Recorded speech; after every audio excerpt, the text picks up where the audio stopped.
ONN Oromiyaa News Network ONN dhugaaf galmeessuma.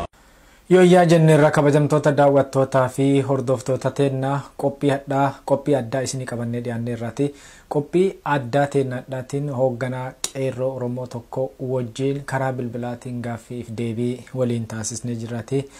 Qeerroon hoogganaan qeerroo kun sochii Oromiyaa keessatti taasifamaa jiru, sochiin qeerroon bilisummaa Oromoo, sochiin qeerroo Oromoo itti jiru nutti himaatii. Amma kallattumaan gara bilbilaan haasaa isa waliin taasisneetti isin dabarsaatii haasaa kanarraa waan hedduu hubattu jennee abdii qabnaati. Amma garasumatti isin ceesisaatii turtii gaarii Oromiyaa News Network wajjin akka gootan gamanumaa isin affeerraa hordofa. Kabajamtoota daawwattootaa fi hordoftoota teenna keessummaa tokko qabna. Yeroo kanatti keessummaan kenna kun hoogganaa qeerroo Oromoo, qeerroo bilisummaa Oromooti. Hoogganaan qeerroo kun haala yeroo ammaa Oromiyaa keessatti qeerroon itti jirtu nu faana odeeffannoo nuuf kennuu deema. Egaa hoogganaa qeerroo bilisummaa Oromoo yeroo odeeffannoo nuuf kennitu kana haala diina hin fayyadne yookiin odeeffannoo diinni akka waa keessaan suufne akkasitti odeeffannoo gaaffiif deebii nu wajji akka gootu abdii qabnaati. Ana haa dhufu obbo. Harka fuunee isinillee ulfaata. Haala yeroo ammaa qeerroon bilisummaa Oromoo itti jiruu fi haala yeroo ammaa uummanni Oromoo illee qabsoo isaa itti finiinsaa jiru irratti waan tokko wal gaafannaatti akkasuma dhaggeeffattootii fi uummanni Oromoo illee waan hedduu isinirraa bara jechuu abdii qabnaati. Gaaffii deebii kana nu wajjin gochuu fi eeyyamuu keetiif guddaa galatoomi dursi. Ayyee isinillee haala yeroo irra uummanni keenya keessa jirurraa haala kanaan nu gaafatanii galatoomaa isinillee. Tole mee dura irratti mee ati gaa qeerroodhaan isinin jedhan siinuma jedhaniini. Egaa mee qeerroo jechuun maal jechuudha jechumarraa haa kaanuuti. Mee qeerroo namni akka beeku jira akka qabsoolletti mee qeerroo jechuun maal jechuudha hiikuma isaarraa kaanaa dursine. Qeerroo jechuun qeerroon akka sirnaa fi seera gadaa Oromoo keessatti nama umurii isaa yoo sanaan ilaallee nama umuriin isaa umurii dargaggummaa keessa jirudha.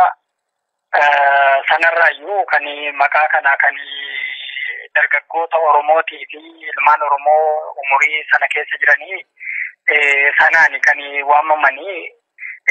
Garuu akka keenyatti qeerroo yeroo jennu qeerroo bilisummaa Oromoo jechuun jaarmiyaadha. Jaarmiyaa dargaggoota Oromoo qeerroo kana ijaaru, qeerroo dargaggoota Oromoo jaarmiyaa ijaaru, jaarmiyaa qeerroo dargaggoota Oromoo kana haala rakkoo uummata Oromoo furuu irratti haala siyaasa, dinagdee fi jiruuf jireenya uummata Oromoo akka ta'uu qabuu fi sadarkaa malutti uummanni Oromoo akka jiraatuu danda'uu fi akka sirna abbaa irree afaan qawweetiin uummata keenya bitaa jiru jalaa akka uummanni keenya bahuu danda'utti jaarmiyaa Oromoo bifa jaarmiyaatiin ijaaree haala qabsoo bilisummaa Oromoo kan sochii warraaqsa dargaggoota biyyoolessa Oromiyaa kana baasuudhaa fi jaarmiyaa dursee Oromiyaa keessatti uummata Oromoo fi dargaggoota Oromoo keessatti hundaa'edha jechuudha. Egaa qeerroon bilisummaa Oromoo dhaabaa walqabataa, dhaabaa garbummaa uummata Oromoo irraa kaasuu fi qabsaa jiru ijaarsa walqabata jettee jirtaati. Mee namoonni yeroo ammaa kana garbummaan namatti hin goontuuti wayyaanee uummata Oromoo daraan garboomsite akkasuma uummanni illee fincilee ka'ee jiraati. Dhaabileen siyaasaa Oromoo kan garaagaraallee jiraniiti kan biyya keessallee karaa nagayaatiin mootummaa kana hin kuffisna warri jedhanillee itti jiranillee jiranii. Warri kunilleen gara kallattuma garaagaraatiin qabsoo jiran jechuudha.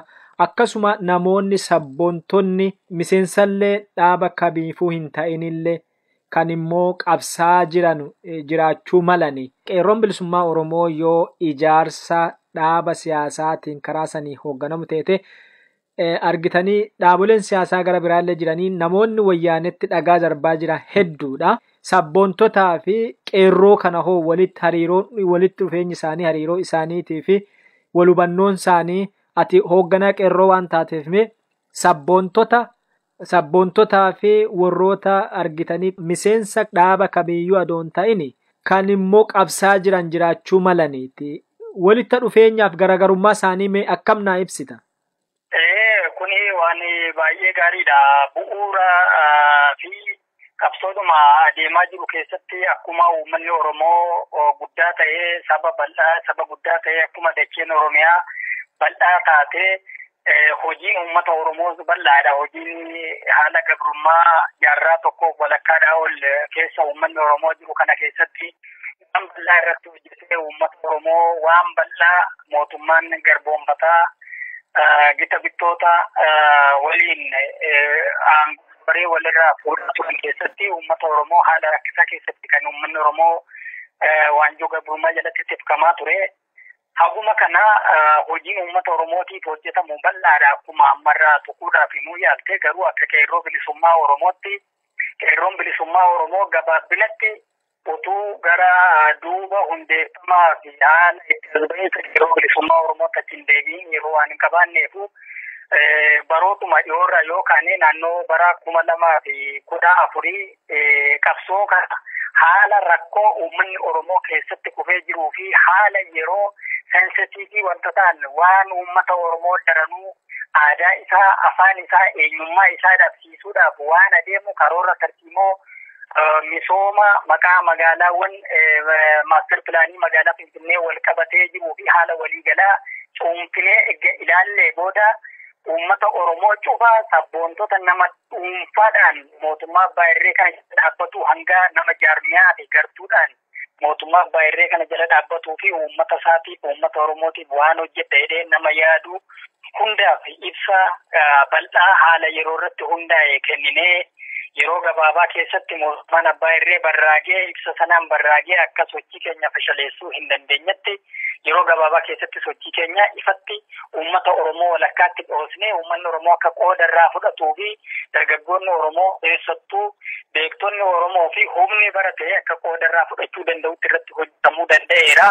Waan namoota dhuunfaa sochii sabboontota dhuunfaa kana akkamitti ilaaltu jedhuu fi waamichi gahaan godhamee fi waan ragaadhaan lafa jiru irraa yoo waliif dubbanne gaariidha. Waamichi gahaan godhamee fi beektota Oromootiif sabboontota Oromootiif hayyoota Oromootiif jaarmiyaalee siyaasaa Oromoo hundaaf waamichi gahaatti godhamee fi akka qooda irraa fudhatanii fi haaldureen sochiin sun utuu sochiitti hin seenamiin haaldureen hedduun akka uummata Oromoof aanja'uu danda'uu fi uummanni Oromoo hubannarraa qabaatee dammaqeedhaan sochii kanarraa hirmaatu godhamuu danda'eera. Sana akka jaarmiyaatti hojii bal'aatu irratti hojjetamee beektota kan biyya keessa jiran irratti beektota kan biyyoota addunyaarra jiran irratti hojjetamuudhaaf yaalameera. Karaa marsaalee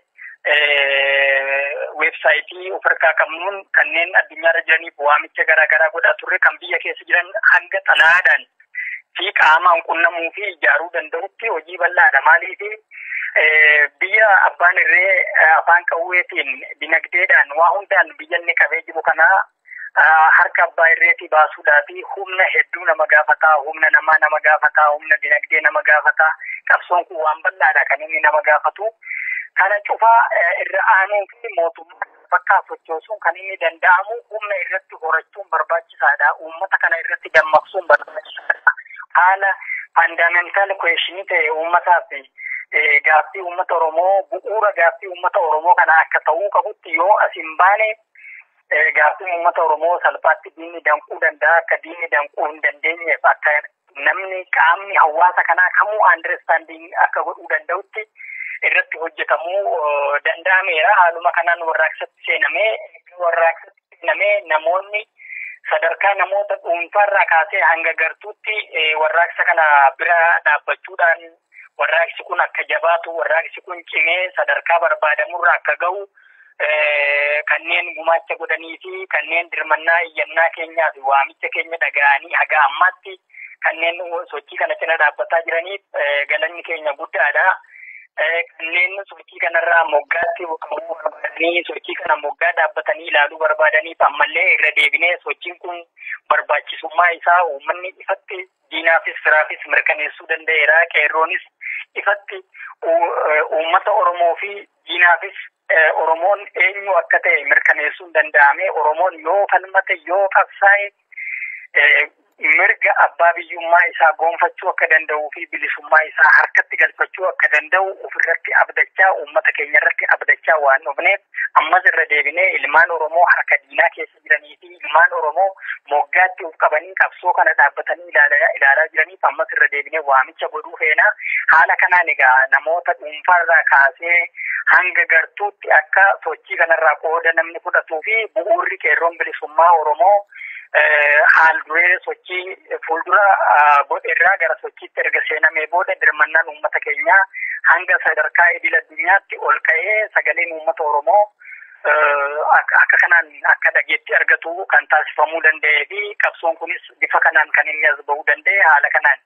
Mee qeerroo bilisummaa Oromootii fi qeerroo kan jedhamus jira. Maqaan kun tokko moo garagara?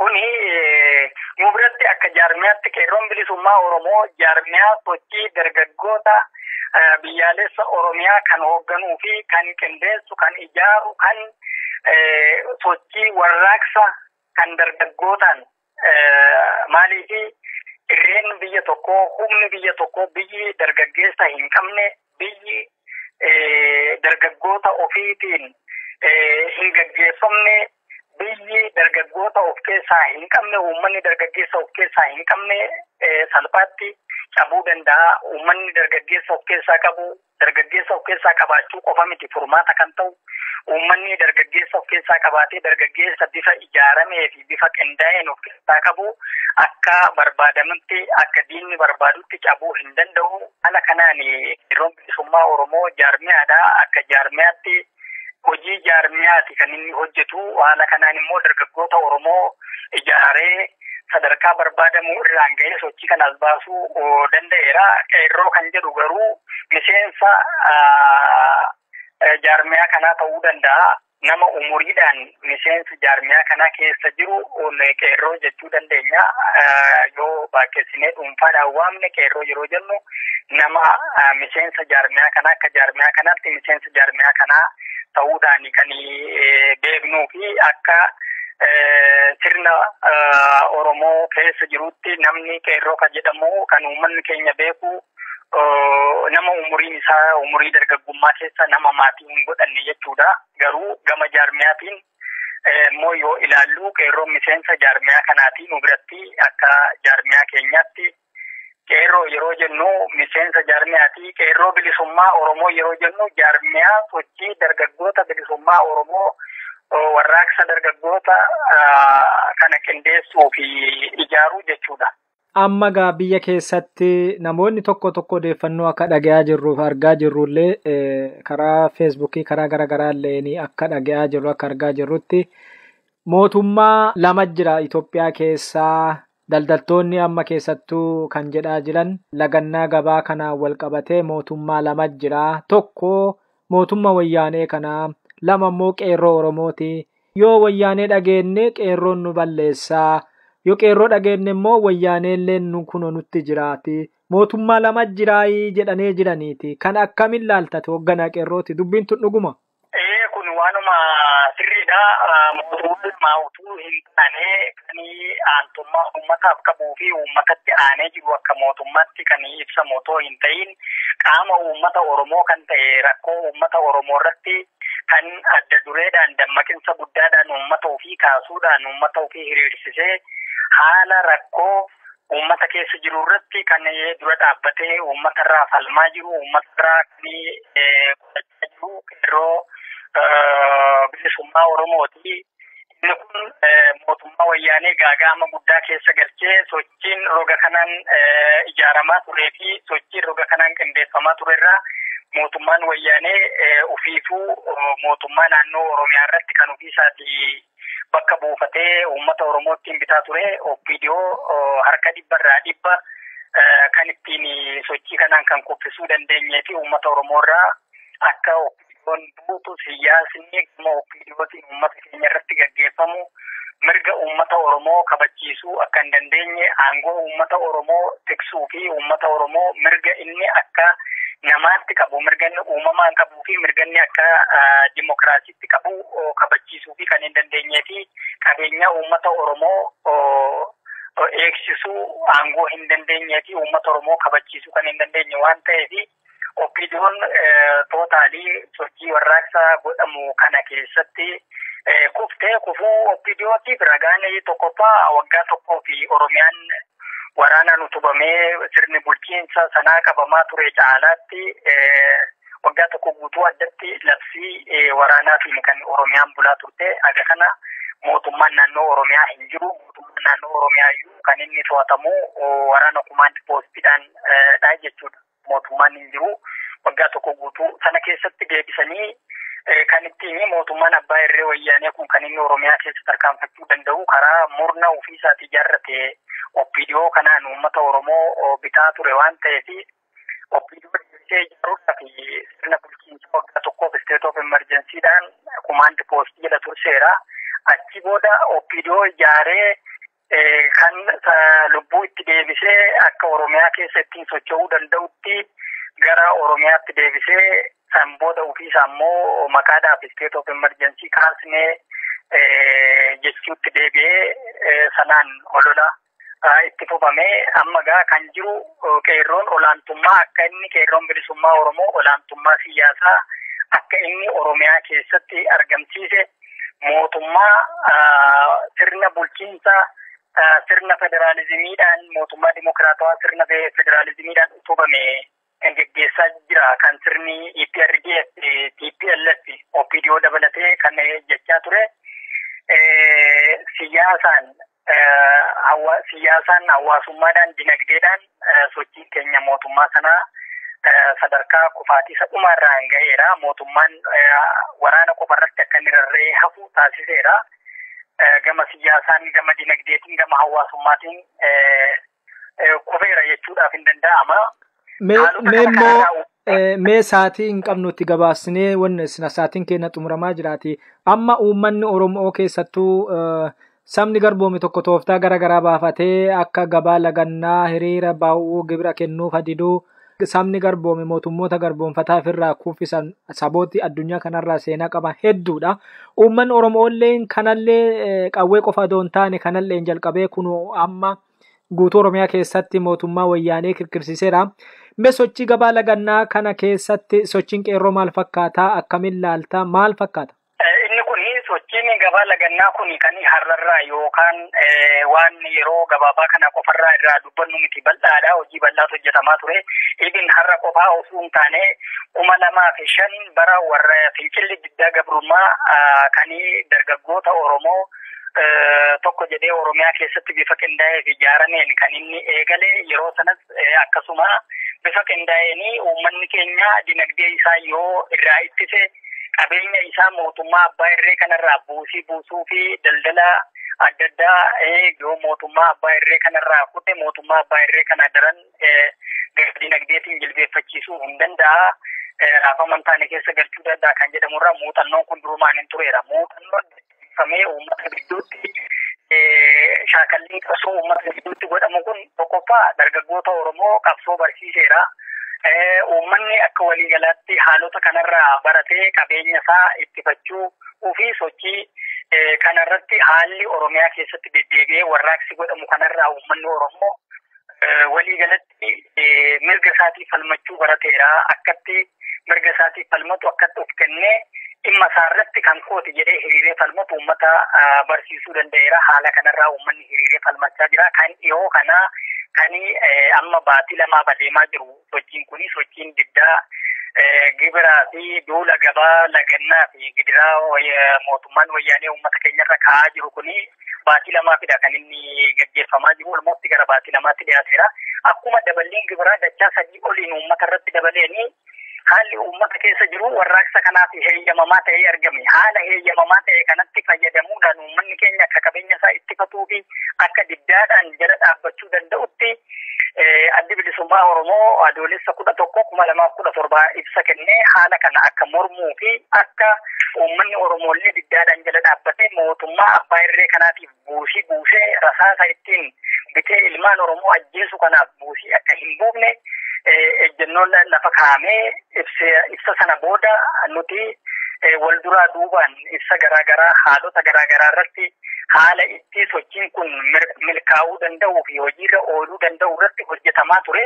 Haaluma kanaan adoolessa 13 Amboo fi Gudaritti warraaqsi kun ifatti uummataan hojiitti hiikamee dargaggoonni Oromoo uummata keessa jiran haala kana fuudhuma hojiitti hiikuu eegalanii haala kanarraa Oromiyaa cufatti dhimmi kun hojiirratti hiikamaa dhufee haala kanaan uummanni Oromoo kanarraa qooda fudhachuu danda'e jechuudha.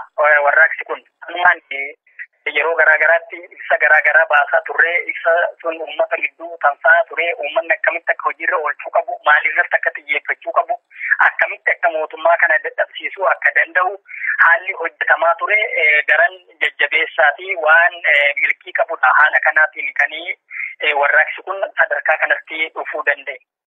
Mee keessattuu amma namoonni biyya keessa jiranuu uummanni biyya keessa jiranuu karaa ammayyawaa ta'een karaa intarneetii feesbuukiitii fi ergaa walillee daddabarsuu haalli isaa mijataa mootiin biyya keessaa ukkaamameera.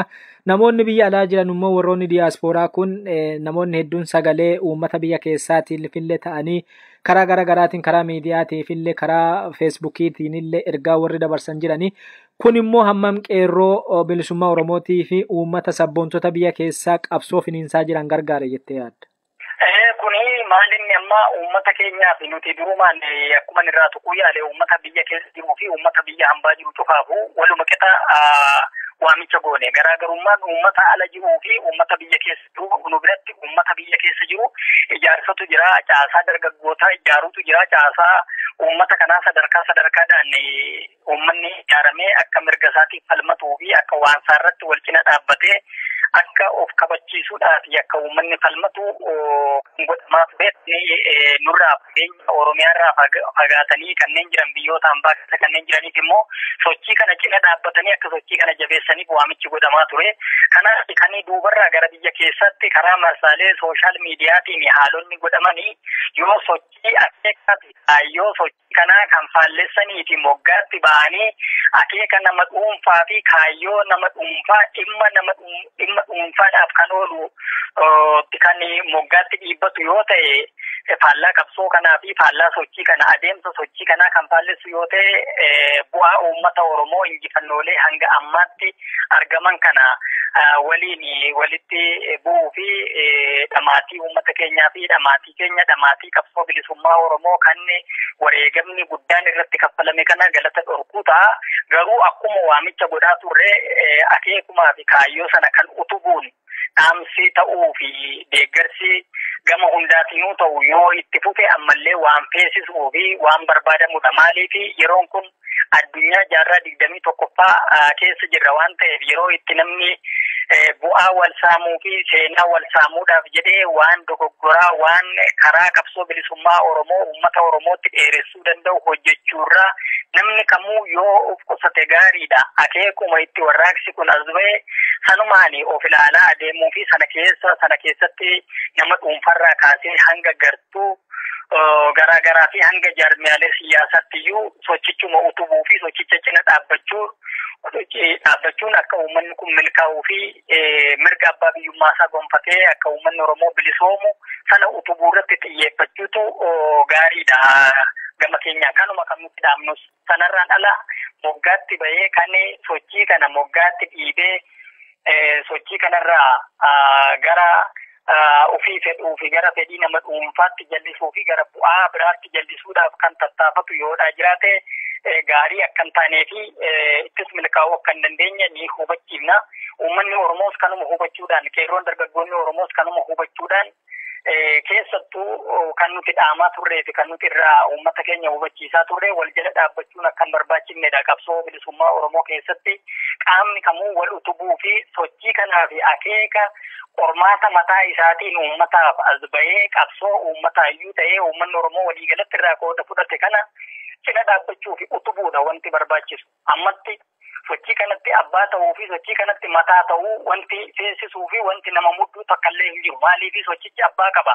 Qorannoo mataasaa danda'ee fi hubannaa mataasaa danda'eetiin as bahee qabsoo uummataa ta'ee uummanni Oromoo waliigalatti keessaa calaas qoodarraa fudhachuu danda'eera. Kanaaf ammas kan feesisu sochuma kana utubuu fi sochii kana cina dhaabbachuudha kan barbaachisu. Kanaaf sochii kana haala kanaatiinidha kan nuti ilaallu adeemamaa jiru. Kanaaf kanneen moggaatti irraa bahuu barbaadanii yaada uummata keenya gidduu afaan faajjii uumuu danda'u kanneen uumuu barbaadan dhaabbatanii of ilaalan yoo qabsoo kanaaf kabaja qabaatan uummata kanaaf kabaja qabaatan akeekaa fi kaayyoo kanaaf yoo kabaja qabaatan gaarii akka ta'u kan nuti hubachiifnu.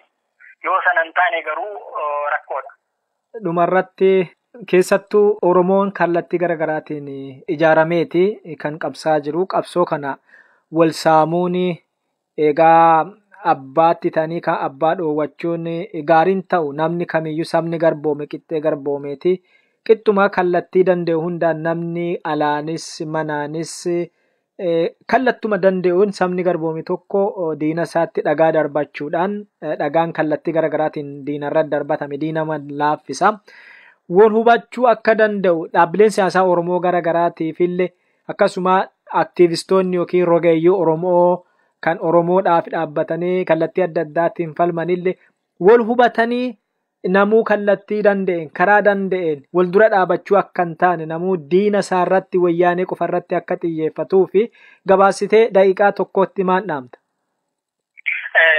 Wanti nuti jechuu barbaadnu asirratti akka jaarmiyaalee siyaasa Oromoo dhimma uummata Oromoo irratti dubbachaa jiranii fi dhimma uummata kanaaf dubbannaa jedhanii gad dhaabbatanii jiranitti akeekni waliin utubsiifne akeekni harka wal qabatanii dhimma tokko irratti akeeka uummataa akeeka galii qabsoo bilisummaa Oromoo irratti akka waliin utubne wanti godhu tokkollee hin jiru. Maaliifi boru gaafa Oromiyaan walaboomte gaafa uummanni Oromoo bilisoome jaarmiyaan haga fedhayyuu Oromiyaa keessa uummata Oromootiif yoo jiraate waa tokko nuti dhimma kanarraa akka rakkoon akka hin jirre ammallee hubachiisuudhaan jaarmiyaaleen siyaasa Oromoo roga hundaan dhimma qabsoo bilisummaa Oromoo galiin ga'uu irratti akka wal utuban akka wal utubbiin jiraatu akka kaayyoo fi akeeka warraaqsa kana itti as baasnee kana cina akka jaarmiyaaleen siyaasa Oromoo hundiyyuu akka sagalee tokkoon nu cina dhaabbatanii fi warraaqsi kun haga galii ga'utti haga uummanni Oromoo bilisoomutti sochii kana cina akka dhaabbatan dhaamsa dabarsinaa fi rogeeyyiin Oromoo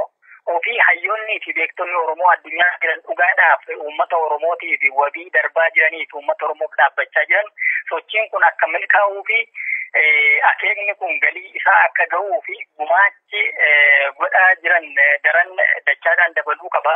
Daran kanarra wan fooyyaa ta'e keessattuu waan uummata Oromoo biyyoota garaagaraa addunyaarra faca'ee jiru kana gara tokkotti fidee wal hubannaa uummata Oromoo gidduutti uumuu danda'uu fi tokkummaa uummata Oromoo jabeessuu danda'u mooraa qabsoo bilisummaa Oromoo gabbisuu kan danda'uu fi uummata Oromoo haalli wal taasisuu danda'u jabaatee akka irratti hojjetamuu fi keessattuu qabsoo biyya keessaa irratti ciminaan tumsi godhamu moor kanarra dachaadhaan akka dabaluu fi qeerroo bilisummaa Oromoo cina uummanni keenya akka dhaabbatee sagalee uummata keenya biyya keessatti hiraarfamaa jiru inni ala jiru sagalee uummata keenyaa ta'ee jechuufii fi uummata kanaa fi dhaabbilee mootummoota gamtoomanii fi dhaabbilee goota dhala namummaa addunyaa bakka sagaleen Oromootti dhaga'amuu qabuu fi bakka dhageettii qabutti uummata Oromootiif iyyachuu kanneen hidhaa keessatti hiraarfamaa jiraniif iyyachuu uummata keenya mana hidhaa keessatti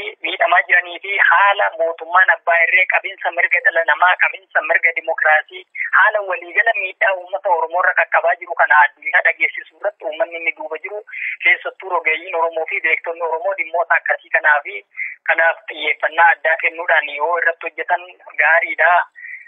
Addunyaa kana kan mootummoota abbootii irree Itoophiyaa qofaa miti mootummoota abbootii irree Afrikaa kan jiraachisu mootummoota addunyaati.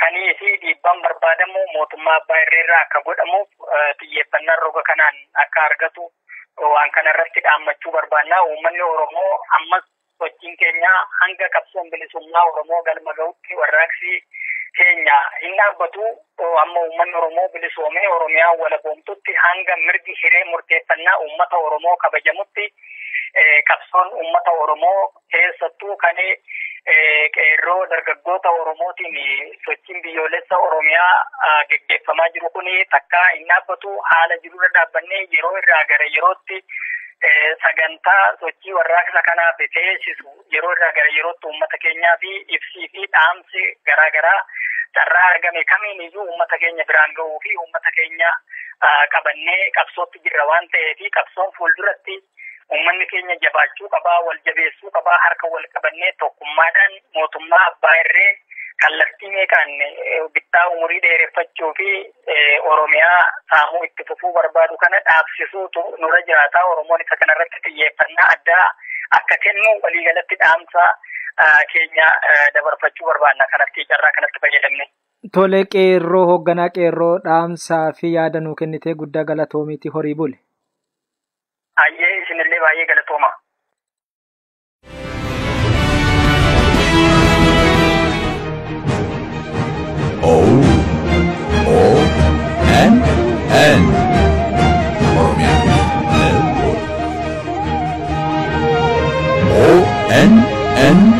Oromian Network.